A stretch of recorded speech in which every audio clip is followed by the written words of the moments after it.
Mau tahu apa yang terjadi dengan Vina? Gak sopan, kayak Egi. Mau tahu cerita selengkapnya? Awas jatuh. Mau tahu teori konspirasi di kasus ini? Tonton sampai akhir.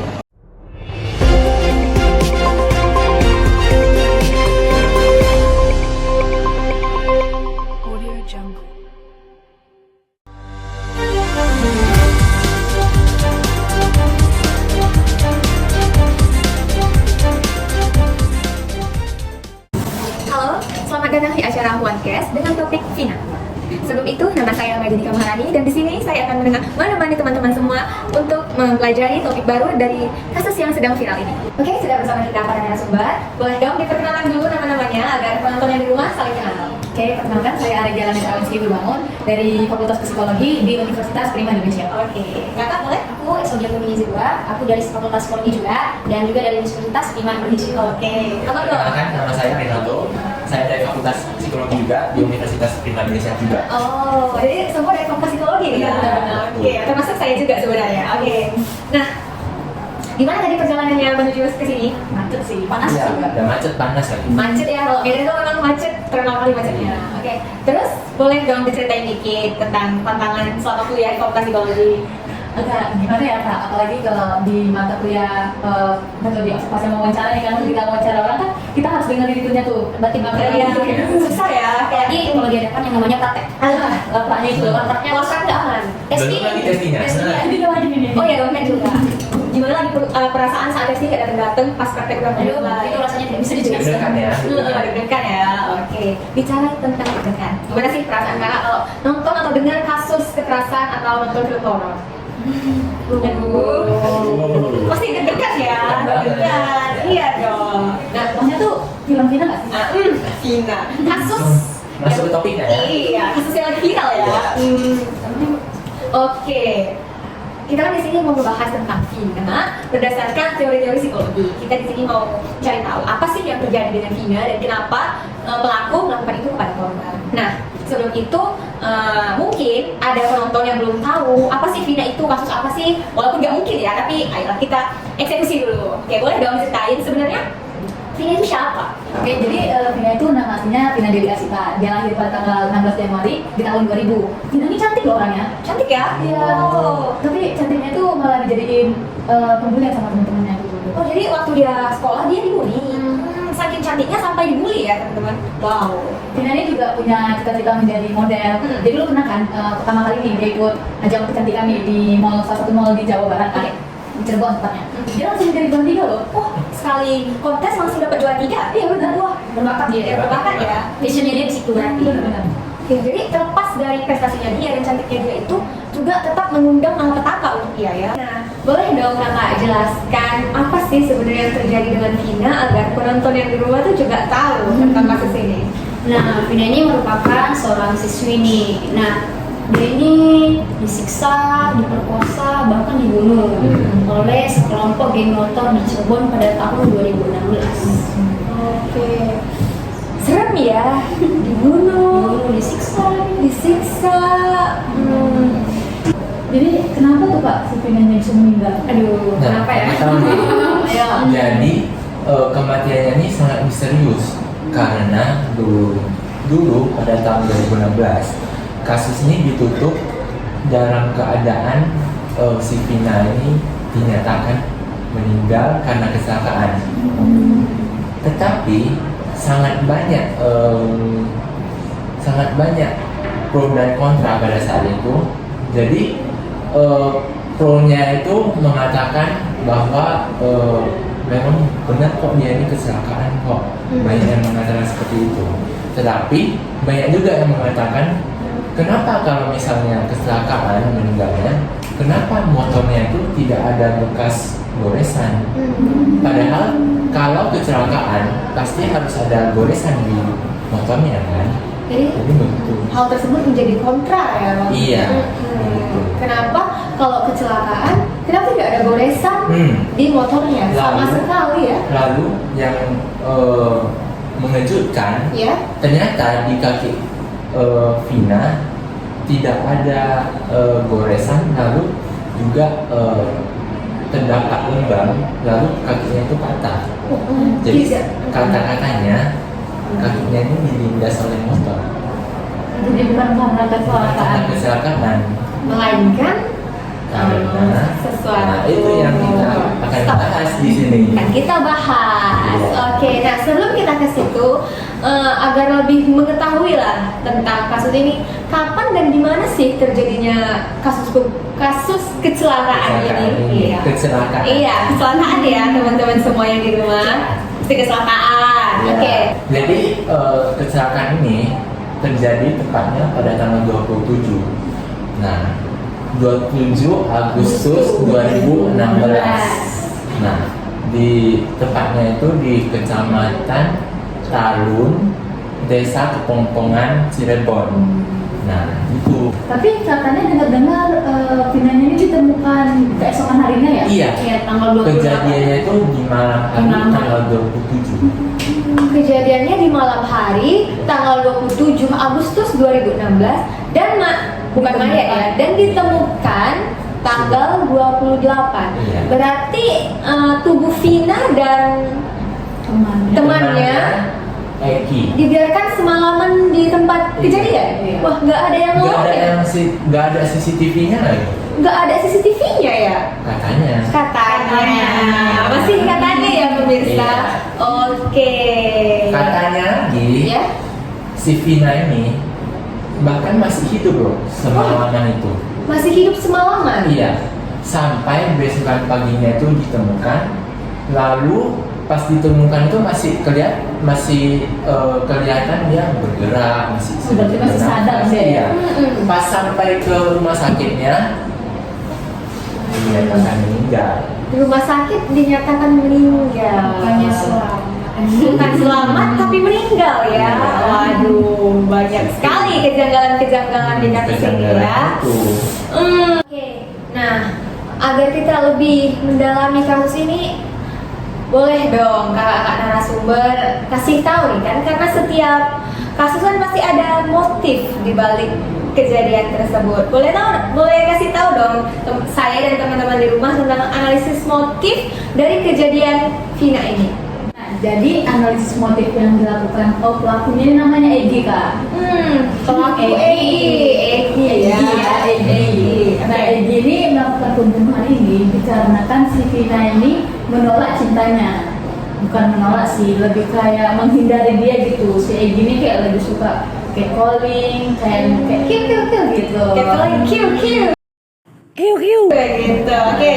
Jadi awalnya nih si Egi nih nggak mau membunuh si Vina. Awalnya dia cuma punya niat untuk memperkosa, namun karena dia ini takut lah kalau Vina ini Ketahuan ya. ketahuan sama polisi, jadi dia membunuh Vina akhirnya sama Eki, pacarnya Vina juga. Oh, Eki ini mirip ya pacar nama Vina. mereka. Iya. Ya, Egi. Agak-agak susah ya beda-bedakan ya. Terus si Eki ini dipaksa menonton adegan waktu si Vina dan si Egi Pelaku. Lakukan hal-hal yang tidak sengaja.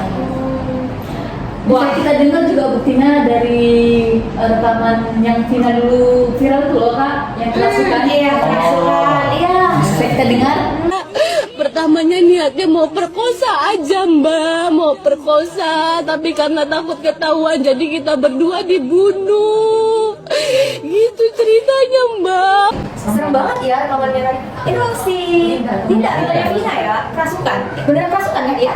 Katanya lagi. Oke, benar-benar kasus yang sangat mengerikan dan tidak pantas lah ya. Ya tragis Pantas ya, booming sekali Iya. kasus ini. Bahkan Dan dalam boomingnya juga lama tahun ini. Oke, jadi si Egi ini melakukan pembunuhan karena ia takut dilaporkan ke polisi karena telah melakukan hal yang tidak senonoh pada Vina. Walaupun niat awalnya hanya untuk merusak Vina, namun dari niat awal juga dia udah nggak baik ya kan? Bener. Aduh, memang Egi, gue harap lo nggak aman tuh di alam katanya. Ini dalam kasus kecelakaan ini atau bisa kita bilang sudah pembunuhan ya. Egi lakuinnya sendiri atau dibantu oleh teman-temannya? Nah, seperti yang saya bilang tadi, dia ini merupakan anggota geng motor. Dan kebetulan dia mempunyai posisi yang tinggi tuh di gengnya. Dia sebagai ketua geng. Ketua geng motor ya. ketua geng. Oke. Tadi kan Kak Arya juga udah bilang kalau Egy melakukan itu karena ia takut akan dilaporkan polisi. Kalau ia nggak membunuh Vina. Kan dia juga ketua ini. Iya, dia ketua geng, otomatis kan dia dapat banyak dukungan ya dari anggota-anggota gengnya. Lalu pastinya dia punya harga diri yang tinggi juga. Harga diri yang tinggi. Apalagi dia di filmnya itu dia diludahi gak sih? Iya, Nah. nanti akan kita bahas. Di filmnya dia diludahin? Iya, sama dia. Oh, jadi kenapa dia diludahin oleh kita? Nanti kita akan bahas. Oke, nah ini kan sesuai topik kita yang di jurusan, atribusi. Nah, penasaran dong, dan teman-teman yang di rumah juga pasti penasaran. Apa sih kaitannya atribusi dengan kasus ini? Boleh dong salah satu dari narasumber menjelaskan mengapa kita memerlukan atribusi pada kasus Vina ini. Oke Kak, jadi kita memerlukan atribusi kasus ini supaya kita bisa mengetahui ini apa sih menjadi penyebab si Egy itu melakukan pembunuhan itu. Apakah itu bisa disebabkan oleh faktor eksternal dari luar lingkungannya ataupun dari faktor internal dalam diri si Egy itu sendiri? Kita bisa tahu ya. Gitu. Jadi nggak hanya itu ya kan, kalau hanya sekedar menspekulasikan sesuatu orang-orang lain nggak bisa ya kan. Tapi kan kalau atribusi hanya mahasiswa psikologi Iya, atau orang-orang yang mengerti ilmu atribusi saja yang tahu. mempelajarinya. Iya, berdasarkan teori. Nah, teori ya teman-teman. Jadi di sini nanti nggak asal-asalan kita mengatribusikan mengapa ini melakukan itu, mengapa pembunuhan ini terjadi. Oke. Nah, teman-teman di rumah pasti penasaran apa sih sebenarnya atribusi itu. Kan dari tadi kita ngomong atribusi ini, atribusi itu. Nggak ada yang ngasih tahu apa atribusi. Boleh dong dijelasin apa atribusi itu? Oke, jadi atribusi itu adalah bagaimana seseorang membuat keputusan tentang orang lain. Nah, atribusi ini terbagi menjadi dua nih. Ada atribusi internal di dalam diri kita gitu, kayak motivasi atau apapun itu, dan juga ada eksternal dari luar lingkungan. Contohnya tuh kalau dari internal nih, misalnya kakak ini kan pintar matematika nih. Oke. Jadi saya ini membuat keputusan bahwa wah kakak ini pintar matematika, berarti dia masuk ke matematika dan dulu emang belajar matematika. Sedangkan kalau dari eksternal nih, saya membuat keputusan bahwa wah kakak ini suka matematika mungkin karena keluarganya juga emang suka. Keluarganya yang suka Kalau lingkungan ya ada keluarganya. Oke. Jadi singkatnya atribusi itu adalah menyimpulkan mengapa seseorang melakukan sesuatu. Itu gampang ya teman-teman di rumah, apa itu atribusi. Nah, katanya kan mahasiswa psikologi belajar atribusi. Iya. Di psikologi mata kuliah apa nih? Sosial. Psikologi sosial ya. Oke. Nah, tadi kan udah pede tuh kalau orang lain nggak akan bisa ngejelasin atribusi kalau nggak belajar. Oke, berarti kan ada teori. Iya dong. Pakai teori dong, pakai teori. Iya dong. Kalau teori pasti ada tokohnya dong. Iya, benar. Berarti kita di sini bakal bahas tokoh juga ya? Iya. Oke.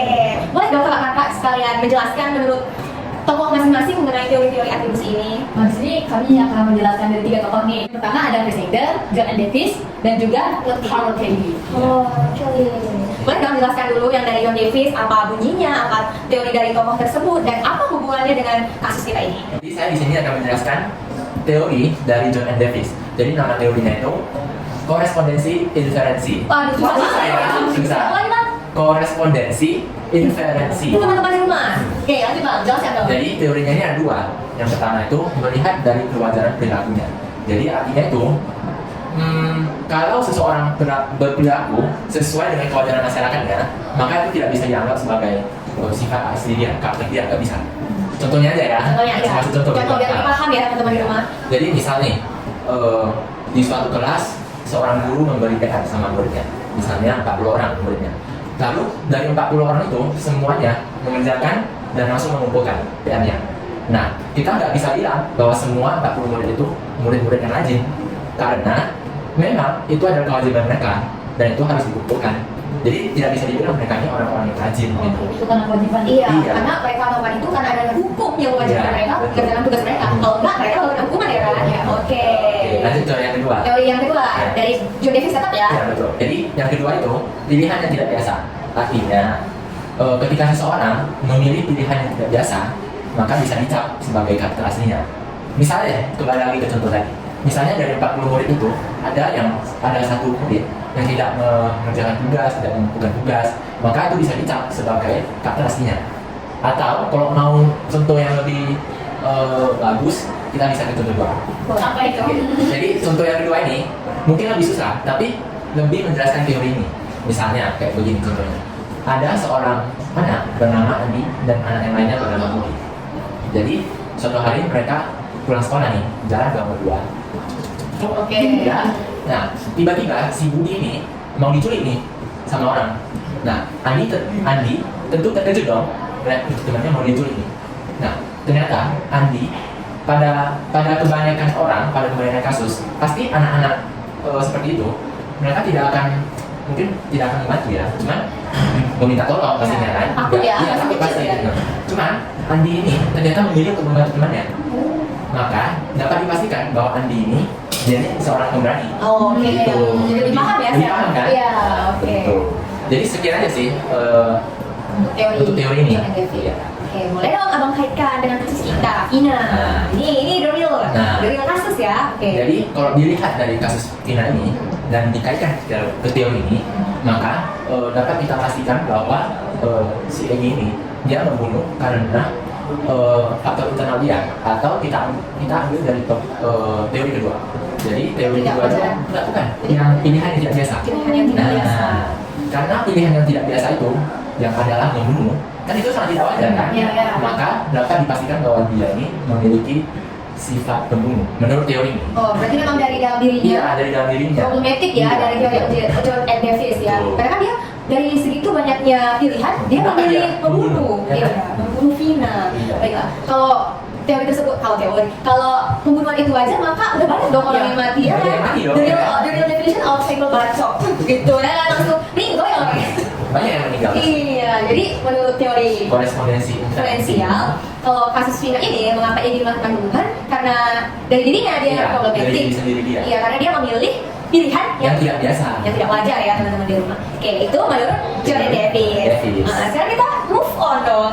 Jadi Fisher ini berpendapat bahwa teorinya ini menjelaskan tentang perilaku seseorang. Heidel ini berpendapat bahwa individu itu dapat merupakan pelaku sekaligus analisis dalam kehidupannya sehari-hari. Oke. Teori ini dapat dipengaruhi oleh kehidupan sehari-hari itu dalam kayak eksternal sebagai diri sendiri dan juga kayak eksternal dibaca dan itu merupakan teori yang menjelaskan tentang perilaku seseorang. Heidel ini berpendapat bahwa individu itu dapat merupakan pengamat sekaligus analisis dalam kehidupan sehari-hari. Oh, jadi pengamat dan analisis ya. Oke. Heidel ini teori atribusi Heidel ini mendapatkan dua kekuatan, tadi internal sama eksternal juga. Oh, oke. Contohnya yang internal nih seperti misalnya saya ujian nih kan, bukan ujian, guru lagi menjelaskan. Oke. Tapi walaupun dia udah menjelaskan, terus saya nggak paham nih, kita menjelaskan nggak paham. Berarti kan yang ada masalahnya tuh dalam diri saya sendiri Iya, kan? iya, iya. Dalam Ya. Internal ya. Internal. Hanya segitu aja batas kemampuannya untuk memahami ya. Sedangkan kalau eksternal tuh gurunya tuh kayak ngomongnya Berarti gurunya yang kompeten dalam pelajaran sehingga seorang siswa ini tidak mengerti. sedangkan kalau dia minta tolong sama temannya nih, dia nggak paham. Oke, gitu ya. Oke, nah sekarang boleh dong Mbak kaitkan teori Heidel ini ke kasus kita yang sedang dibahas ini. Egy tadi kan punya dua kekuatan nih, internal dan eksternal. Contoh yang internal tuh di dalam film. Jadi Egy itu kayak merasa rendah diri kan, karena si Vina ini menolak cintanya. Jadi dia kayak mau niat buat balas dendam. Balas dendamnya itu Dalam bentuk perkosaan. Tidak baik sekali dia akan ini ya. Jangan pernah ditolong cinta. Benar-benar ya sih. Kalau dalam istilahnya starboy. Oke, aja. Sedangkan kalau dalam faktor eksternalnya itu Egy itu merasa takut dalam situasinya tuh kan, karena dia kayak takut kalau bakal dilaporkan si Vina ke polisi. Karena telah mengajak sama ya. Kalau dalam film itu misalnya nih ada adegan waktu si Egy masuk ke dalam apa namanya toilet Toilet perempuan perempuan. buat menemui si Vina ini, dia kayak ingin ngajak Vina berbicara aja sih sebenarnya, cuman karena Vina takut kalau dia diperkosa Iya. gitu kan, jadi dia paksa-paksa tapi tidak mau buat berbicara dengan Egy ini. Ternyata di depan pintu itu ada teman-temannya Egy sama pengunjung mall gitu lagi, pengunjung pasti nggak masuk ke dalam toilet, dia ditahan sama teman-temannya. Di situ kondisinya rame ya. Nah, terus waktu udah sampai di depan pintu nih, si Egy itu tetap maksa-maksa si Vina kan, dan si Vina itu meludahi Egy. Mungkin jadi karena dia merasa malu kan, tengok banyak orang, Jadi kalau kawan-kawannya lagi kan. temannya. Katanya sedih juga ya. Iya sih, Jen. Anak-anak gue nih motornya. Oh, apalagi dia ketua lagi. Malu lah. Jadi tekanan dan harga diri itu mendorong Egy melakukan hal yang tidak baik tersebut. Jadi menurut teori ini Egy melakukan pembunuhan terhadap korban berdasarkan faktor internal Dan sakit hati, dan faktor eksternal karena tekanan teman-temannya, dan dia merasa rendah diri, malu lah. Iya, Jadi dua-duanya dua ya? berarti ada ya. Kalau teori yang ini kan John and Davis Dari internal. Kalau teori Heidel internal dan eksternal. Lengkap nih. Oke, thank you ya Kak, atas materi baru yang memang hanya anak psikologi ya bisa. Oke, lanjut kita lanjut nih ya. Katanya teori yang satu ini ada teori yang paling fenomenal loh. Yang paling terkenal juga. Paling terkenal ya di atribusi. Oke, siapa lagi kalau nggak teori? Benar. Boleh dong Kak jelasin teorinya. Oke, Robert Cree ini merupakan salah satu ahli yang mengembangkan teori atribusi. Ya, teori ini menjelaskan tentang seseorang tentang salah satu pengembang teori atribusi. Teori Robert Cree ini menjelaskan di mana seseorang membuat suatu kesimpulan nih untuk menjelaskan mengapa seseorang itu berperilaku tertentu, ya itu. Nah, hal ini juga berkaitan dengan persepsi diri maupun persepsi sosial. Ada nggak tahu nggak sih apa itu persepsi? Gitu. Ada, coba jelasin aja. Singkatnya saja persepsi itu yaitu cara kita menyimpulkan sesuatu atau cara kita menafsirkan sesuatu yang kita lihat.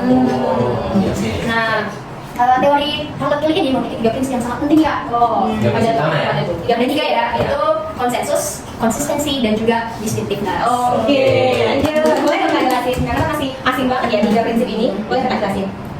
Kita ada konsensus. Nah, konsensus ini bagaimana orang yang berbeda bereaksi terhadap stimulus yang sama.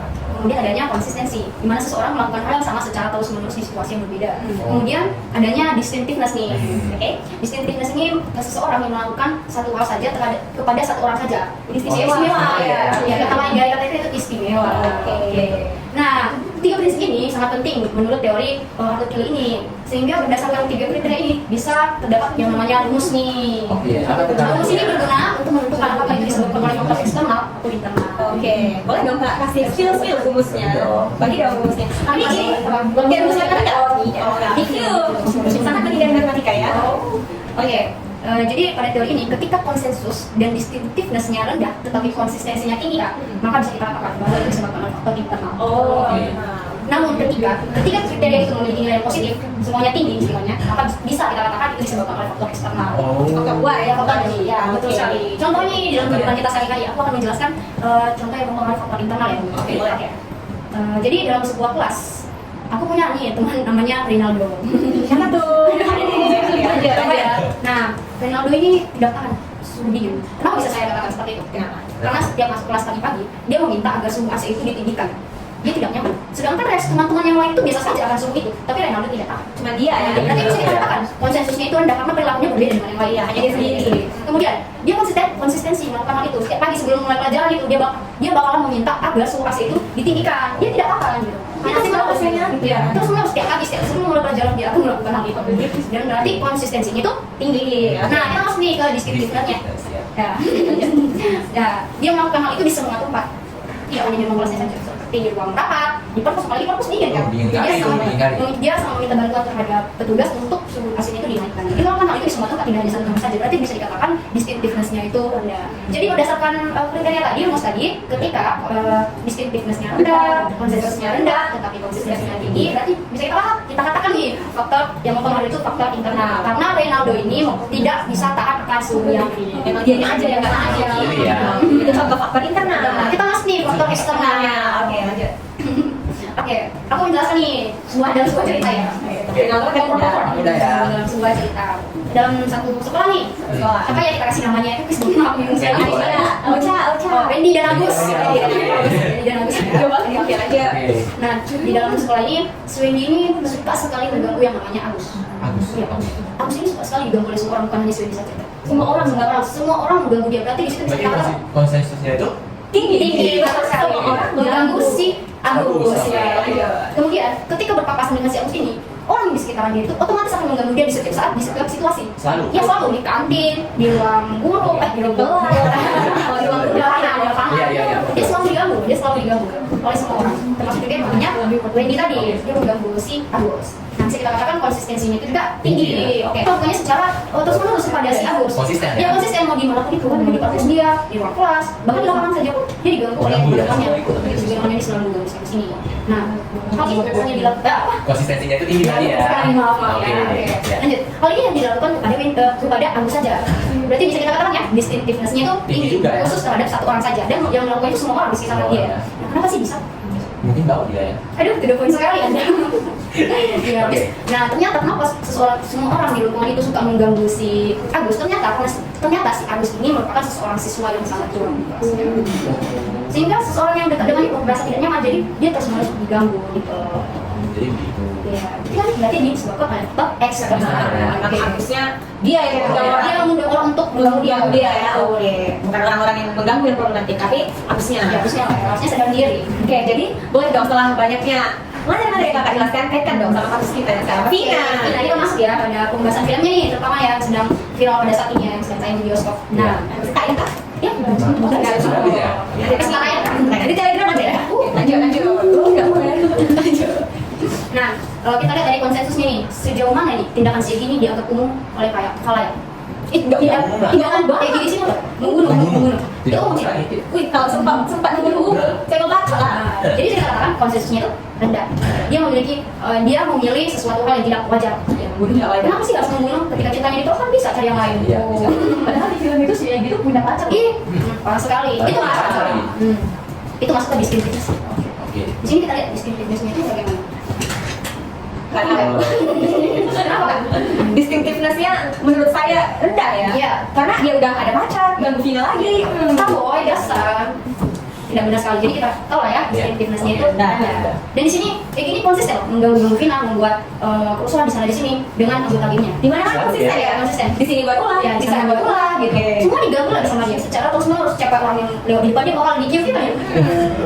Terus itu juga. Tidak dong. Tapi kita tidak tahu, kita tidak tahu. Iya, kita tahu ya. Tapi di dalam film dulu ya, kita baca di dalam film itu dia selalu menunda cewek-cewek yang ada di depan dia itu gitu. Jadi dia melakukannya secara konsisten. Sehingga bisa kita katakan nih dari kesimpulan yang kita lihat dari film ini, bisa dikatakan kalau ini disebabkan oleh faktor informasi dirinya sendiri yang memiliki sifat yang tidak baik, dia problematik lah sebenarnya. Oke. Gitu Kak. Oke, jadi berarti dari teori Hello Kelly kalau Egy ini melakukan pembunuhan karena memang dirinya punya problematik.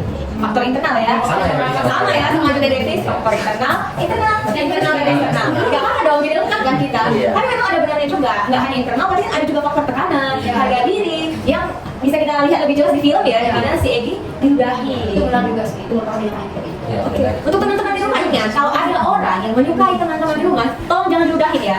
Sangat tidak baik. Kita nggak tahu kan, karena nanti teman-teman. Hashtag jangan meludah. Hashtag jangan meludah. Jangan meludah. Oke. Aduh sangat rumit ya Iya, film sangat, ini, iya. sangat teoritis dan sangat baku dan sangat ilmiah. Karena kita bahas ahli ya. Oke, boleh dong dicairkan dengan sedikit bumbu-bumbu. Apa tuh? Kasus maksudnya? berapa nih? Konspirasi. Cheers. Oke, sekarang kita masuk ke tahap konspirasi kasus Vina. Karena tadi sudah kita bahas kan tentang teori-teori tentang pembunuhan. Sekarang kita masuk ke kasusnya konspirasi. Baik. Nah, jadi katanya lo ya. Katanya. Katanya. Ayahnya dari si Egy ini, pelaku, itu adalah bupati dari Cirebon. Nah, masa jabatannya itu pas di tahun 2016. Ya, kok nggak sih setelah tahu ayahnya menjabat pada saat itu yang lebih plot twistnya Pak? Apa tuh? Apa tuh? Setelah ayahnya selesai menjabat, disusul lagi oleh ibunya yang mencalonkan diri dan sekarang menjadi bupati wakil bupati Cirebon Desa. Sampai sekarang? Sampai sekarang ini masih Cari namanya. Jangan. Nanti di tag dong. Jangan ya, dia masih nanti. Oke. Masih bupati ya sampai sekarang. Wah. Pantas ya mulus-mulus saja sekarang. Nggak ketahuan ya, baru dia angkat sekarang posisinya.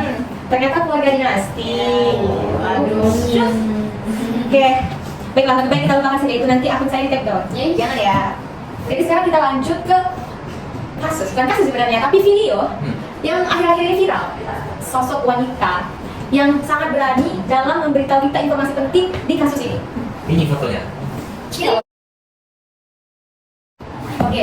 Oke, pasti tahu dong. Siapa dia nggak sih? Iya, jangan ibu. Dipanggilnya Nyai. Dia nyai. Siapa sih sebenarnya Widya ini? Kenapa dia tahu banyak gitu tentang kasus Vina ini? Boleh dong spill. Masih belum tahu sih sebenarnya Nyai Widya itu siapa. Cuman di komentar banyak yang beranggapan bahwa dia tuh Vigo atau istri dari apa tuh namanya? Intel. Intel. Atau mungkin dia sendiri yang Intel. Waduh, Benar. Jadi masih belum tahu siapa dia yang sebenarnya dan dia juga tidak mau mengasih tahu publik siapa dia sebenarnya. lagi-lagi konspirasi. Konspirasi. Iya. Oke. Terus katanya Nyai dia ya, Oke. kita nggak tahu. Nah katanya itu dan berujung benar akhirnya bahwa pada tahun 2016 ada satu kapal yang Kita baru lagi nih. penuh dengan narkotika berjenis sabu-sabu mendarat di Cirebon. Wah, pada tahun 2016. Iya, bisa dong dikaitkan. Coba abang kaitkan, karena aku pun belum tahu. Nah, pada masa itu juga ayah dari si Egy menjabat menjadi bupati kan? Oh. Pada masa itu kan 2016. Oh, Nah, katanya Eki, korban ini, si korban ini Eki, itu ayahnya itu seorang polisi yang menangani masalah-masalah penangkapan narkoba ini. Waduh, jadi bapaknya si Eki yang jadi ketua dalam Iya. kasus penanganan kasus narkotika ya. Iya. Dan saya juga pernah baca-baca netizen ya, kan netizen Iya. suka berkomentar ya. Iya, kepo-kepo Iya, di medsos ya. Iya. Saya baca ternyata setelah kematian Eki, anaknya dari itu R, Nggak boleh sebut. nggak boleh sebut. Setelah kematian Eki, beliau naik jabatan. Wah, bapaknya si Eki nih. Iya, Si korban. nama korban. Waduh, kok bisa ya? Kebetulan atau kebetulan? Bener-bener. Oh, kita nggak akan tahu ya kan? Apa jangan-jangan kasus ini dan film yang telah dibuat itu adalah sebuah pengalihan dari kasus sebenarnya? Yaitu Kasus narkotika ini. yang lebih besar ya. Iya, karena kan sudah memainkan dinasti. Ya, dinasti, keluarga dinasti.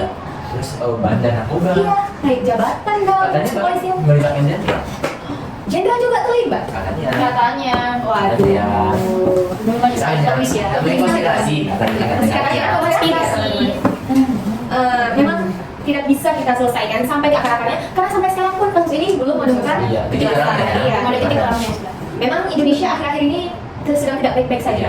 Mulai dari kasus Ferdi Sambo yang kemarin sampai sekarang kita nggak tahu kan? Ya, nggak ada kejelasannya. Kita nggak tahu apakah Sambonya sudah dihukum atau Dihukum dengan sepatas. iya atau Bahkan masih berkali-kali. Iya, kita nggak tahu. Atau hanya sekedar dihukum tapi dalam hukuman itu Iya. nyamannya melebihi dan kasus ini juga 8 tahun baru terungkap. Iya. Dan terungkap belum sepenuhnya terungkap. Iya, karena viral kan. Benar. Indonesia sedang tidak baik-baik saja.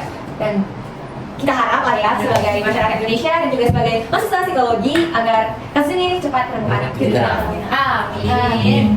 Oke, jadi kesimpulan yang kita dapat dari acara ini atau dari materi-materi yang telah dibawakan oleh narasumber, yang pertama, jangan ludah. Jangan ludah ya. Yang pertama. Jangan ludah, hanya bercanda aja. Oke. Kesimpulan yang dapat kita dapatkan dari materi kita kali ini yaitu bahwa seseorang dapat melakukan suatu kejadian atau suatu kegiatan karena ada namanya faktor internal dan eksternal.